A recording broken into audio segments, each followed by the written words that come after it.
우리 오늘 그 창세기 영원한 계획이 시작 6번째 시간으로 하나님의 공의와 사랑이란 주제로 함께 말씀 나누기를 원합니다.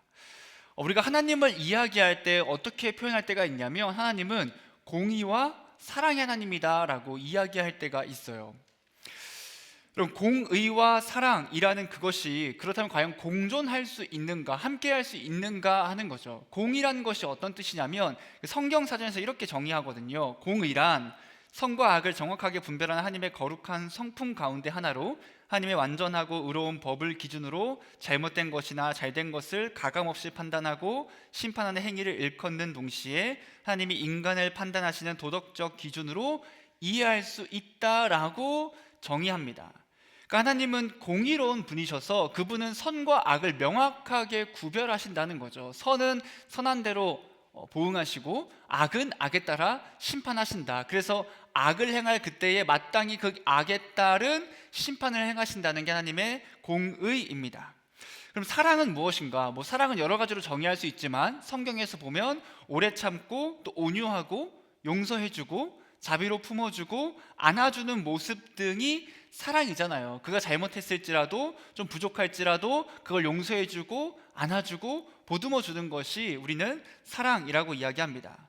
그렇기 때문에 우리가 공의와 사랑이라는 것이 사실은 공존하는 것을 쉽게 상상하지 못한다는 거죠. 왜냐하면 공의와 사랑의 성격이 워낙 다르게 보이기 때문에 그렇습니다. 사람들은 때로 어떻게 이야기하냐면 구약의 하나님은 공의의 하나님이야, 그리고 신약의 하나님은 사랑의 하나님이야 라고 이야기하기도 합니다. 그 이유가 무엇이냐?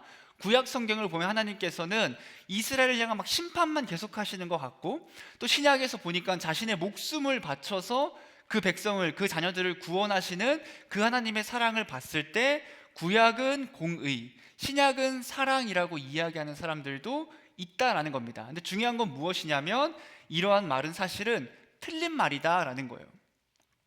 하나님은 구약에서나 신약에서나 언제나 그 공의와 사랑의 성품을 동일하게 보이시거든요. 어느 곳에서는 공의만, 어느 곳에서는 사랑만 보이는 것이 아니라 언제나 그 공의와 사랑이 함께 하십니다. 그래서 만약에 구약의 하나님의 모습을 그냥 공의로만 이야기한다면 정말 미안하지만 둘 중에 하나죠. 첫 번째로는 성경을 대충 보고 있거나 아니면 성경을 아예 안 보기 때문에 들은 이야기로만 사람들에게 전하고 있는 겁니다. 성경을 자세히 본다면 그럼 구약 성경 안에 하나님의 사랑이 얼마나 풍성하게 있는지 우리는 쉽게 알 수 있습니다. 그럼 공의와 사랑이 공존할 수 있는가? 그 공존하는 표현 중에 하나가 사랑의 매인 거죠. 사랑의 매. 그럼 매를 때리죠. 요즘 당연히 때리면 안 되지만 그럼에도 매를 부모님이 자녀에게 들 때가 있습니다. 그럼 매를 왜 드는가? 그 자녀가 잘못했을 때 하나의 심판의 도구로서 그 매를 드는 거잖아요. 잘못했기 때문에.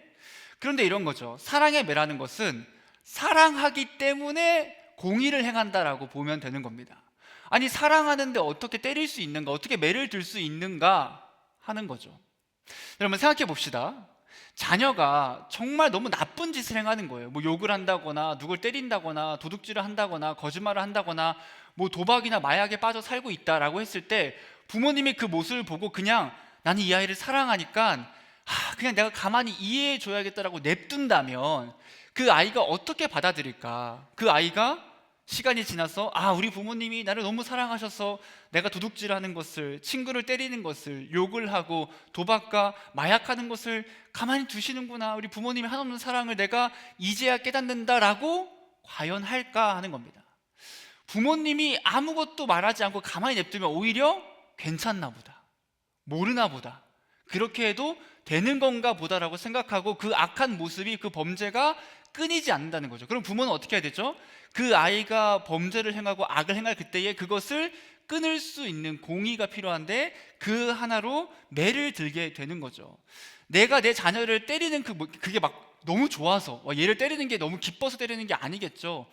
내가 사랑하는 그 아이를 매를 드는 게 너무 마음 아프고 나는 그 아이를 사랑하지만 그 아이의 그 죄와 악을 끊기 위해서 드는 매, 그걸 우리는 사랑의 매라고 합니다. 물론 당연히 안 때리는 게 제일 좋겠지만 그럼에도 불구하고 그 잘못된 말과 행동과 생각을 바로잡아 주기 위해서 매를 들 때가 있다라는 거죠. 그럼 이게 바로 공의와 사랑이 함께 들어가고 있는 그런 모습이 아닐까 생각을 합니다. 하나님께서도 죄를 행한 우리들을 향해, 죄를 행한 그 아담과 하와를 향해 이런 공의와 사랑을 행해 주신다라는 거예요. 그리고 저번 주 말씀을 좀 기억하면, 저번 주에 우리의 첫 조상인 그 아담과 하와가 하나님께 범죄함을 함께 봤거든요. 하나님과 맺은 그 유일한 언약을 그 아담과 하와가 깨트리게 되고, 하나님의 말씀을 어김으로 말미암아 죄를 행해서 타락하게 되었다라고 했습니다. 그리고 아담과 하와의 죄가 이제 그 아담과 하와에게만 있는 것이 아니라 그 죄가 이제 후손들에게 되물림 되는 거를 좀 어렵게 말해서 죄의 전가다라고 했어요. 이제 그 모든 죄가 그 후손들에게 계속 되물림이 되는 겁니다. 그래서 오늘날 우리 또한 죄인이다라고 이야기를 하고, 우리는 죄인이다라고 함께 말씀을 나눴습니다. 그리고 오늘 말씀은 이제 그 죄의 결과를 전해주고 있는 건데, 그 죄를 지은 아담과 하와가 하나님에 대한 그 태도가 어떻게 변질되었는지 보여주고 있거든요. 죄를 짓기 전의 그 모습과 죄를 지은 그 후에 아담과 하와의 태도가 완전히 달라지게 되는 겁니다. 그 범죄의 결과를 몇 가지 모습을 볼 수 있는데, 첫 번째로 어떻게 달라지냐면, 그들은 그 죄를 지음으로 말미암아 즉각적으로 그 수치심이 엄습했다라는 거예요. 수치심을 느끼게 되었다라는 거예요. 7절 말씀에 이렇게 이야기합니다. 이에 그들의 눈이 밝아져 자기들이 벗은 줄을 알고 무화과 나뭇잎을 엮어 치마로 삼았더라 라고 말하는 거죠. 여러분 기억할지 모르겠지만, 마귀가 그 아담과 하와에게 선악과를 먹게 하면서 어떻게 이야기했냐면, 너네가 그걸 먹으면 너희 눈이 밝아져서 하나님과 같이 될 거야 라고 이야기했거든요. 유혹했거든요.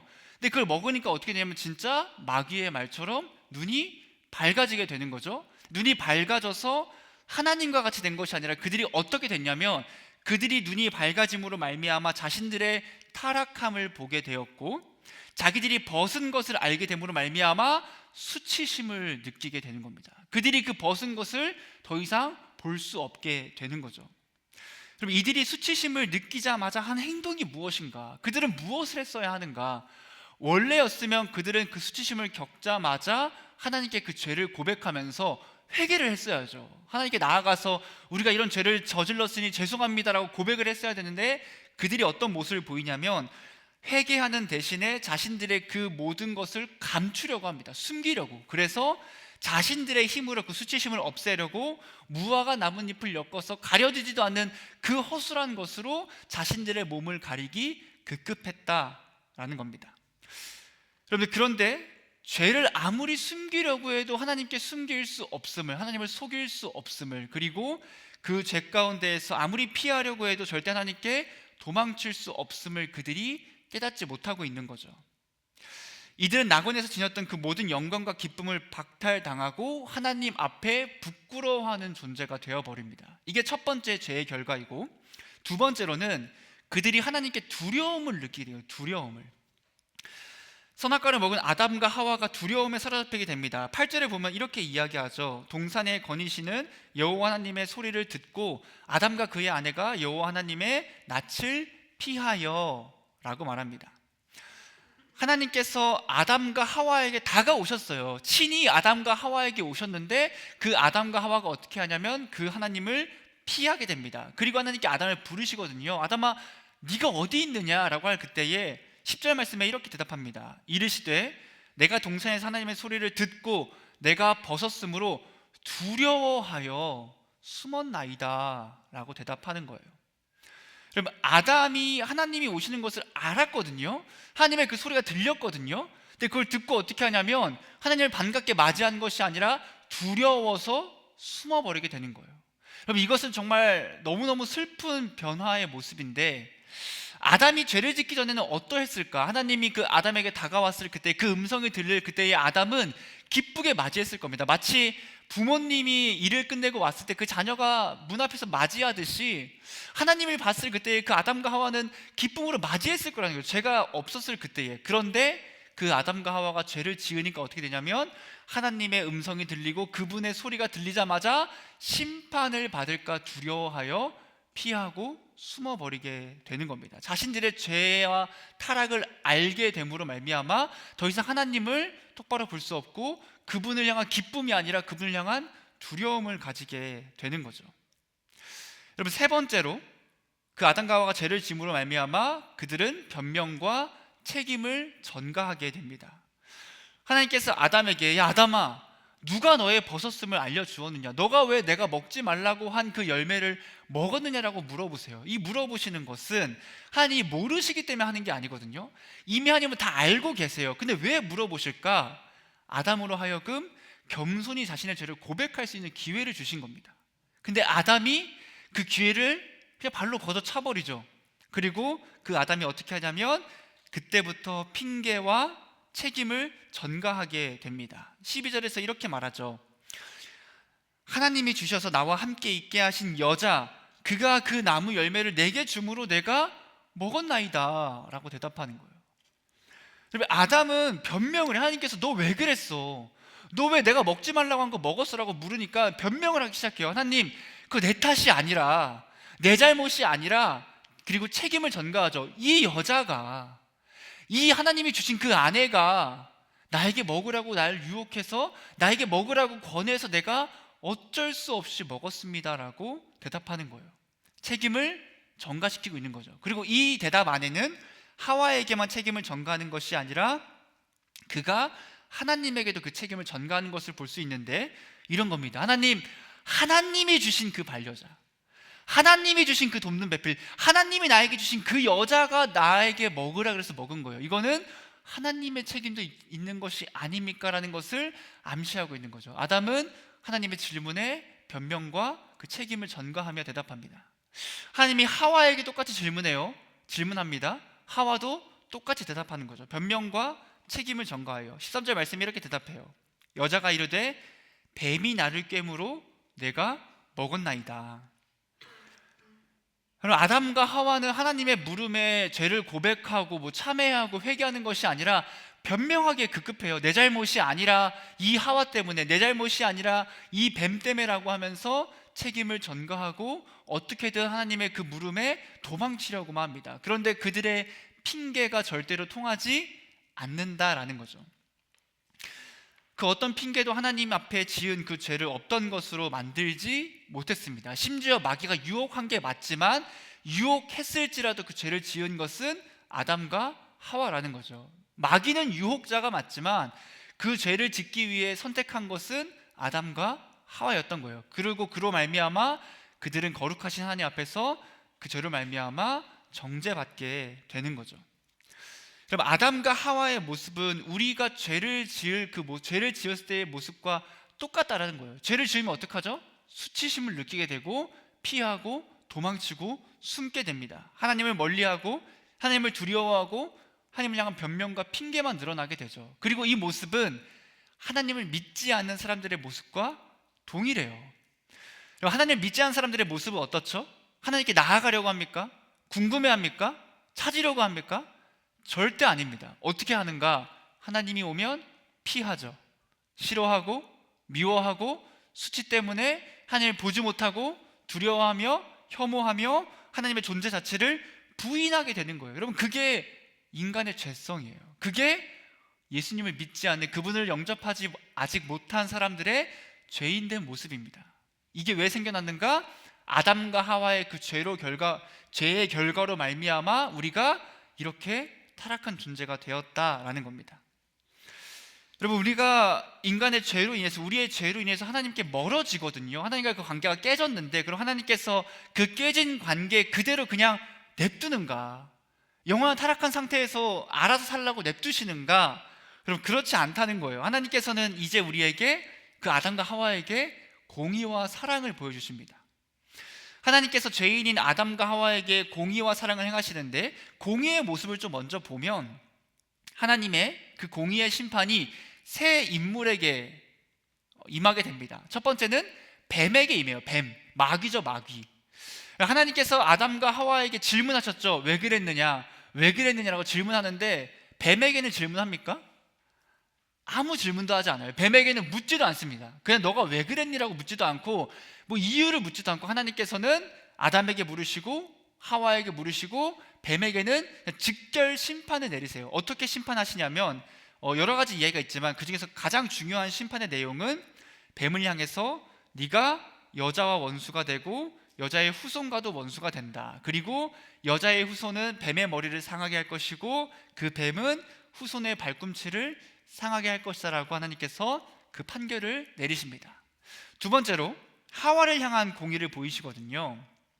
죄로 말미암아 하와에게 선고가 내려지는데 두 가지의 선고가 내려집니다. 크게 보면 고통과 종속의 상태에 처하게 되는 건데, 첫 번째로 그 여인은 임신의 고통을 얻게 됩니다.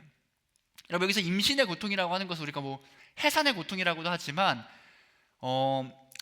저희 아내가 이제 아이를 낳고 제가 옆에서 본 결과 이 임신이라고 하는 것은 해산만 고통이 아닌 거예요. 그러니까 당연 낳을 땐 당연 아프죠. 근데 해산할 때만 고통하는 게 아니라 이미 임신한 순간부터 그 고통은 시작되게 됩니다. 그 아이가 그 여자의 몸을 이제 힘들게 만들고 영양분을 가져가게 되고, 그 여자가 먹지 않으면 아내가 먹지 않으면, 아내가 운동하지 않으면 그 영양분을 다 뺏기게 되고 결국은 생명까지 잃을 수 있는 그 고통에 처하게 되는 거고, 당연히 아이를 낳을 때 해산하는 고통이 이어지고 아이를 낳은 후에도 그 아이를 양육하고 키우는 고통이 수반되게 되는 거죠. 이것이 바로 임신의 고통이 주어지게 되는 겁니다.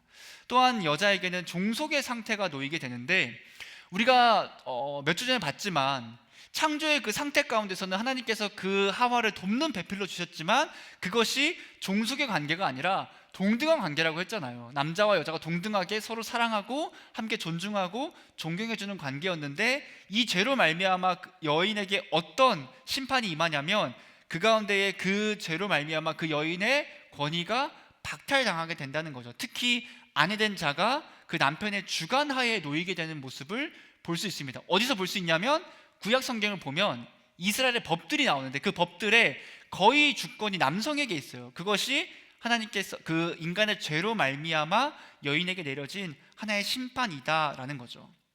여러분, 죄를 짓지 않았더라면 남자와 여자는 겸손함과 온유함으로 함께 사랑하고 존중하고 서로 순종하며 나아갈 수 있었겠지만 이 죄로 말미암아 어떻게 되죠? 그 관계가 깨지게 되는 거예요. 그러다 보니까 내가 더 우선이 되어야 되고 내가 더 높아져야 되고 내가 더 많이 받아야 하고 더 많이 주는 것보다는 많은 것을 누리길 원하며 그 남자와 여자가 서로 싸우게 되는 모습을 보이게 되는 거죠. 그 모든 게 다 죄로 말미암은 결과라는 겁니다. 여러분, 하지만 이 안에서 하나님의 긍휼하심을 볼 수 있는데 그게 어떤 거냐면, 아이를 낳는 것은 고통이죠. 고통이지만 그 하나님의 긍휼은 무엇이냐면 그 아이를 낳은 이후에 그 아기를 봤을 때는 세상 그 어떤 것과도 비교할 수 없는 기쁨을 누리게 하신다라는 거예요. 또한 그 종속의 관계에 처하게 하셨지만 하나님께서는 낯선 자로 하여금 종속되게 하지 않습니다. 즉 모든 남자가 여자를 다 종속시키는 것이 아니라 부부의 관계 가운데서 자기가 사랑하는 사람에게 순종하게 하시고, 또한 그 사랑하는 자가 그 아내를 보호하고 사랑할 수 있는 그 긍휼을 하나님께서는 우리에게 주셨다라는 겁니다. 이게 여자에게 임한 심판이고, 마지막으로 아담에게 임한 심판이 있습니다. 공의가 있는데 아담에게는 세 가지의 선고가 내려져요. 첫 번째로 그 아담이 있는 그 주거지가 저주를 받게 되는 거죠. 즉 땅이 아담으로 말미암아 저주를 받게 돼서 가시덤불과 엉겅퀴가 나게 되는 겁니다. 이 땅이라고 하는 것은 단순히 이 우리가 살고 있는 땅만이 아니라 온 우주 만물을 의미해요. 아담의 죄로 말미암아 온 우주 만물이 다 하나님의 심판과 저주 아래 놓이게 됩니다. 그게 아담의 죄의 결과예요. 두 번째로는 아담은 이제 평생의 수고를 해야 먹을 수 있게 됩니다. 여러분, 에덴 동산은 어떤 곳이었냐면 그가 죄를 짓기 전에는 언제나 일하는 것이 즐겁고 먹고 싶을 때 먹고 뭐 자고 싶을 때 자고 쉬고 싶을 때 쉴 수 있는 그런 공간이었지만, 그가 죄를 지음으로 말미암아 이제부터는 수고하고 땀을 흘려야지만 그 음식을 먹을 수 있게 되고, 더 나아가서 그에게 그 모든 노동이 고통으로 다가오게 되는 겁니다. 여러분, 일하셔서 알겠지만 물론 기쁘게, 우리 아까 LG기 그 훈련 때도 우진이의 진심인지 모르겠지만 자기는 일하는 게 즐겁다라고 했었거든요.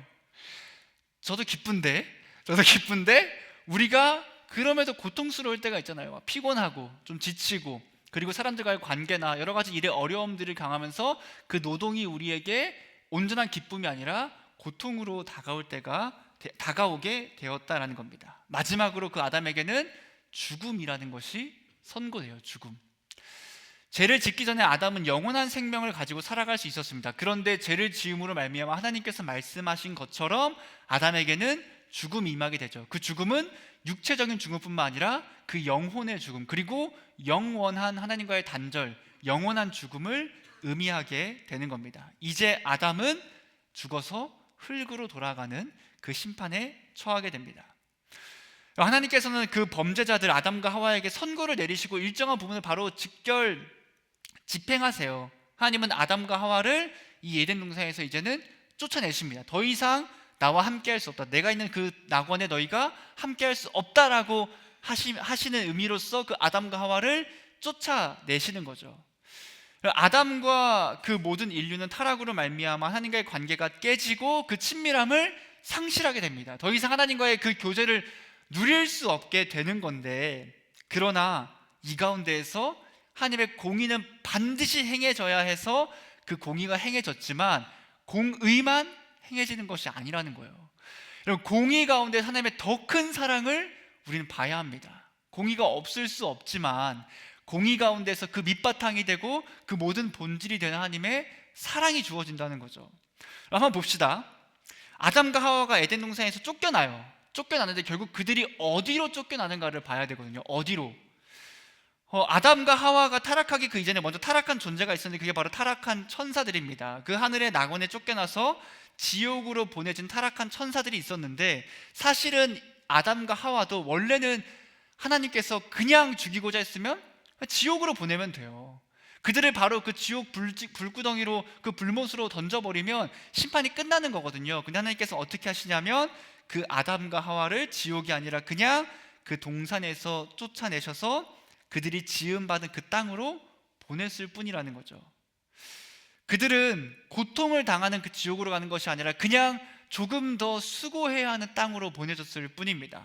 그러므로 아담과 하와는 그 특권을 빼앗겼다는 슬픔이 있지만 그것이 그들에게 절망할 만큼 버림받은 것은 아니었다라는 거죠. 하나님의 사랑으로 말미암아 그들에게는 기회가 주어지게 되는 겁니다.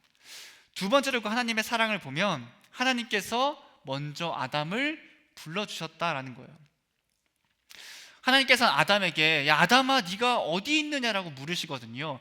아담아 네가 어디 있느냐, 이 음성이 과연 하나님의 진노와 책망의 음성이었을까, 아니면 아담을 향한 사랑의 음성이었을까? 우리 하나님이 아니고 성경에서 명확히 말해주고 있지 않기 때문에 정확히 이것이라고 정의할 수 없지만, 그럼에도 불구하고 이 음성은 하나님의 엄중한 음성이기보다는 하나님의 간절한 사랑의 부르심일 것이라는 걸 우리가 볼 수 있거든요. 왜냐하면 하나님께서 아담을 되찾고자 하지 않으셨으면 그를 부를 필요가 없어요. 아담아 네가 어디 있느냐가 아니라 네가 왜 죄를 지었느냐 하면서 바로 심판하면 됐었지만 하나님께서는 그를 불러주시죠. 그 탄식하는 마음으로 기회를 주시면서 죄로부터 구원을 제시하면서 그 아담의 이름을 불러주시고 그에게 다가가 주십니다. 하나님의 아담아 네가 어디 있느냐라는 그 부르심은 탄식과 사랑의 부르심인 거죠. 세 번째로 아담이 하나님을 찾은 게 아니라 하나님이 아담을 찾아주셨다라는 거예요. 여러분, 그 아담 이래로 이 순서는 변하지 않습니다. 하나님이 찾아주셔야 우리가 하나님께 나아갈 수 있는 거예요. 하나님이 우리를 불러주셔야 우리가 하나님을 믿을 수 있게 되는 거거든요. 여러분, 아브라함이 아직 하나님을 믿기 전에 우상 숭배를 할 그때에 누가 먼저 찾았는가? 아브라함이 하나님을 찾은 게 아니라 하나님이 아브라함에게 찾아가셨죠. 야곱이 악한 행동의 결과로 형을 피해서 도망치고 있을 그때에 베델로 찾아간 존재는 야곱이 하나님을 찾은 것이 아니라 하나님이 야곱에게 찾아가십니다. 모세가 살인을 저지르고 그 미디안 광야에서 있을 그때에 그 모세를 찾아가 준 것은 하나님이었습니다. 사도들이 고기를 잡고 있을 그때에 그 사도들에게 찾아간 것은 예수 그리스도셨다라는 거죠. 양이 목자를 찾아오는 것이 아니라 목자가 양을 찾아갑니다. 우리가 하나님을 찾은 것이 아니라 하나님이 우리를 찾아주시는 그 사랑을 보이셨다라는 겁니다. 네 번째로는 가죽옷을 입혀주셨어요. 하나님께서는 선악과를 먹으면 어떻게 된다 그랬죠? 반드시 죽을 것이다라고 했거든요. 이게 하나님의 공의예요. 그럼 죽어야 돼요. 하나님의 말씀을 어기고 죄를 지으면 죽어야 하는 거예요. 그거는 하나님의 공의예요. 이거는 돌이킬 수가 없습니다. 그런데 하나님의 공의는 그들에게 죽음을 선고하지만 하나님의 긍휼은 그들에게 죽음이 아니라 그들에게 생명으로 인도한다라는 거죠. 여러분, 그럼에도 불구하고 공의가 죽음을 요구했기 때문에 누군가는 죽어야 했는데 그 죽임을 당한 것의 증거가 바로 가죽옷입니다. 가죽옷을 입혀주잖아요. 가죽옷. 그럼 가죽옷은 어떻게 해야 생길 수 있을까요? 가죽옷은 그 가죽이 되는 그 동물을 죽여야만이 만들 수 있는 게 가죽옷입니다. 즉 동물이 죽임을 당해야만 했고 생명이 취하여져야만 했고 그 피가 흘려져야지만 그 가죽옷이 만들어질 수 있게 된 거예요. 하나님께서는 아담과 하와에게 이런 걸 보여주신 거죠. 너희들의 죄로 말미암아 그 생명이 죽었다. 너희들의 죄로 말미암아 그 동물이, 그 생명이 피를 흘렸다라는 것을 보여주시고 그 가죽옷은 결국은 예수 그리스도를 예표하는, 상징하는 그림자가 됩니다. 그래서 우리에게 뭘 보여주시는 거죠? 우리의 죄로 말미암아 그 생명이 바쳐져야 되는데 그게 바로 예수 그리스도시다라는 것을 보여주는 겁니다. 여러분, 하나님께서는 동물을 죽이셔서 아담과 하와의 수치를 가려주시거든요. 그들의 발가벗음과 그들의 부끄러움을 가려주십니다. 그리고 예수 그리스도께서는 자신의 생명을 바치셔서 우리의 수치를 가리는 정도가 아니라 우리의 수치를 제거해 주시는 거죠. 마지막으로 하나님은 어떤 사랑을 보여주시자면 그 영원한 구원을 약속해 주십니다. 범죄자를 에덴 동산으로부터 쫓아내실 그때에 복된 약속과 소망을 먼저 주시는데 그게 무엇이냐면 뱀에게 그렇게 말씀하셨죠.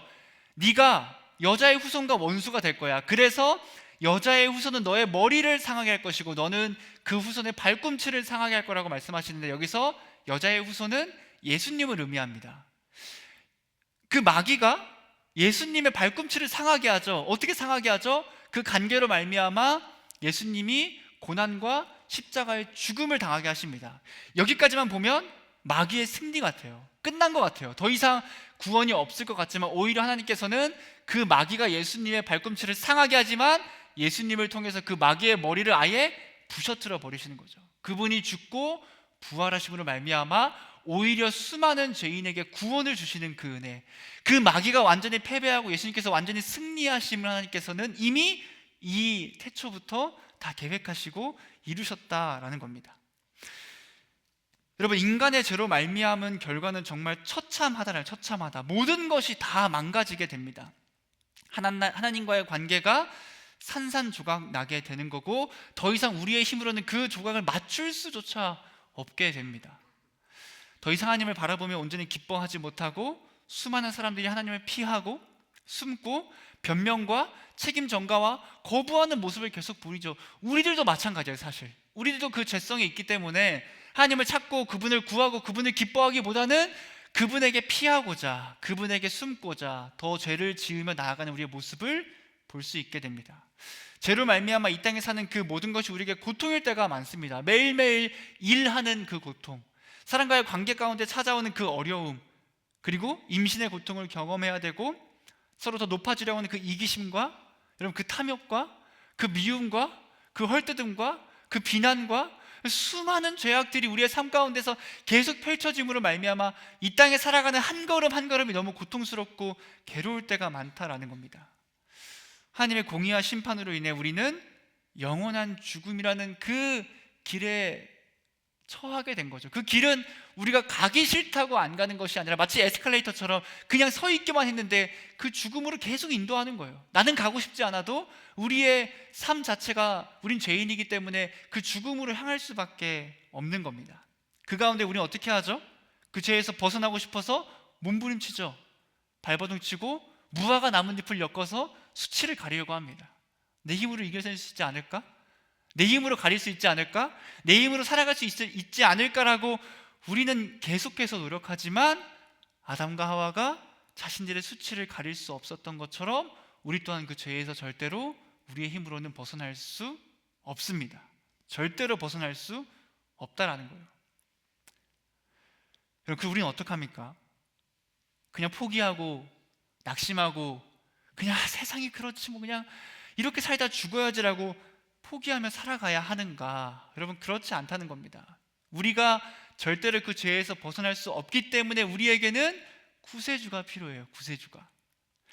완전히 죄에 물든 우리를 구원할 분이 필요한데 그 구원할 분은 오직 한 분입니다. 오직 예수 그리스도신 거예요.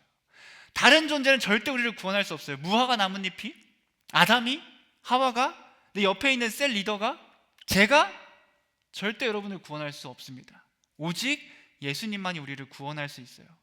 예수님께서 우리를 어떻게 구원하시냐면 그냥 그 아픈 부분 조금 데이밴드 붙여주거나 그냥 고장난 부분 좀 수리하는 것이 아니라 완전히 새로운 피조물로 바꿔주시고 새롭게 태어나게 하시는 거예요. 그럼 그게 구원입니다. 그럼 무엇보다 예수님께서는 그 타락의 모든 결과를 역전시키거든요. 우리의 그 타락의 결과를 하나님께서 선으로 역전시키는데 어떻게 역전시키냐면 오히려 타락으로 말미암아 우리에게 더 좋은 것을 주는 거예요. 그럼 말도 안 되지 않습니까? 타락은 최악의 상황이거든요.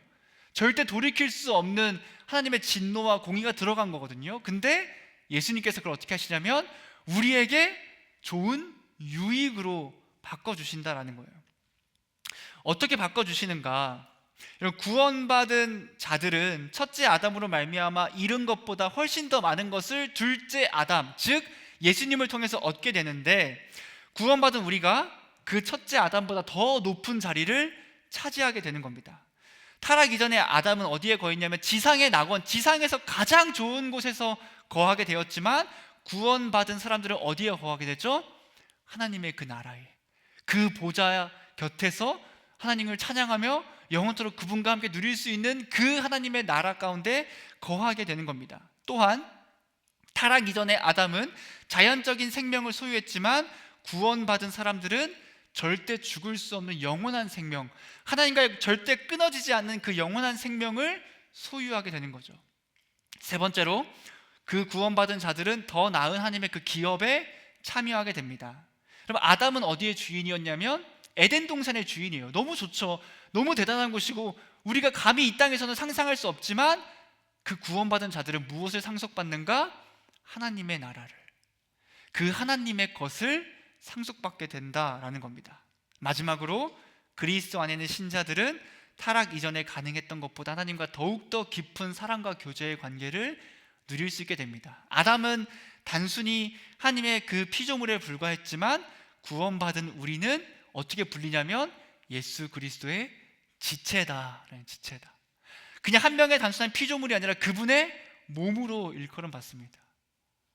그리고 우리의 머리는 오직 예수 그리스도라고 고백하며 살아가게 되는 거죠.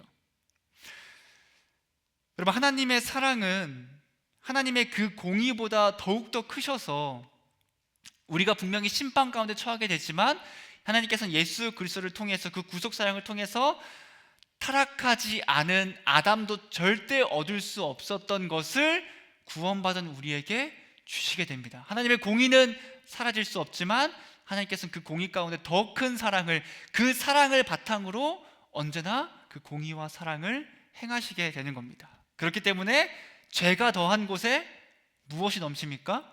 은혜가 더 넘치더라라고 고백할 수 있는 거죠. 그럼 마지막으로 이사야 53장 4절부터 6절 말씀을 좀 읽고 말씀을 마치기 원합니다. 이사야 53장 4절부터 6절입니다. 같이 읽어보겠습니다. 그는 실로 우리의 질고를 지고 우리의 슬픔을 당하였거늘 우리는 생각하기를 그는 징벌을 받아 하나님께 맞으며 고난을 당한다 하였노라. 그가 찔림은 우리의 허물 때문이요 그가 상함은 우리의 죄악 때문이라. 그가 징계를 받음으로 우리는 평화를 누리고 그가 채찍에 맞음으로 우리는 나음을 받았도다. 우리는 다 양 같아서 그릇 행하여 각기 제 길로 갔거늘 여호와께서는 우리 모두의 죄악을 그에게 담당시키셨도다. 하나님은 공의와 사랑의 하나님입니다. 그분의 공의는 절대로 취소될 수가 없어요. 죄의 삭은 그럼 사망이에요. 우린 그렇기 때문에 죄를 짓는 삶을 살아가서는 안 됩니다. 하지만 그럼에도 불구하고 이 땅에서 절대 그 죄의 사슬에서 끊어지지 않는 삶을 살아가는 우리지만 그렇기 때문에 하나님께서는 그 공의를 뒤덮는 사랑을 주시죠. 예수 그리스도라는 그 온전한 공의와 사랑의 그 결정체를 우리에게 보내주시고 우리는 그분을 믿음으로 말미암아 이 죄의 사슬에서 끊어져서 하나님의 다함 없는 사랑과 그 축복과 은혜를 누리며 살아갈 수 있게 되는 겁니다. 여러분, 우리는 죄인인 게 맞습니다. 하지만 저번 주에도 이야기했던 것처럼 죄인이어서 낙심하고 죄책감에 빠져 사는 것이 아니라 죄인이기 때문에 누굴 찾아야 하죠? 예수님을 찾아야 하는 거예요. 그분을 붙잡고 그분을 의지하며 나아가야 합니다. 그렇게 우리가 예수님을 믿고 그분과 함께 나아갈 그때에 우리에게는 그 아담조차 누릴 수 없던 그 큰 기쁨이 주어지게 될 겁니다. 우리 모두가 영원토록 우리 죄에서 구원하시는 예수님만 믿고 찬양하며 그분을 예배하는 삶을 살아가기를 소망합니다. 이 시간 함께 찬양하며 나아가겠습니다. 우리의 밝은 빛이 되시고 우리의 구원자 되시는 그 예수님을 함께 찬양합시다.